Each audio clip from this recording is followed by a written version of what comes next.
যিনি ভাই আওলাদ হোসেন উজ্জ্বল, এখানে আমাদের উপস্থিত আছে দল বল সবাই, আমাদের জামাত ইসলামের আমির, আমাদের ডাক্তার লতিফ হাওলাদার, আমাদের সমস্ত শামসুল আলম ভাই সহ আমাদের কানন বিএনপির সাবেকই আমাদের পলাশ ভাই, একসময় সাবেক ছাত্রনেতা ছিল বিএনপি নেতা, বাচ্চু, আমাদের মন্টু, সাচ্চু, এমএর মেম্বার সহ সমস্ত নেতৃবৃন্দ অনেকে উপস্থিত আছেন।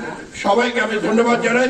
বিশেষ করে এখানে যারা হিন্দু মা বোনরা আছেন, আমাদের পরিচয় কি? আমাদের পরিচয় আমরা মানুষ। যার যার ধর্ম আপনি করবেন, আমার ধর্ম আমি করবেন, কিন্তু আমরা কোনো সংখ্যালঘু না, আমরা বুঝি মানুষ। আপনাদের পাশে আমরা আছি। আপনাদের এই বলতে কেউ ভয় ভীতি দেখিয়েছে? বলেন ভয় ভীতি বলে থাকলে বলেন, আমরা সেই জন্য আসছি।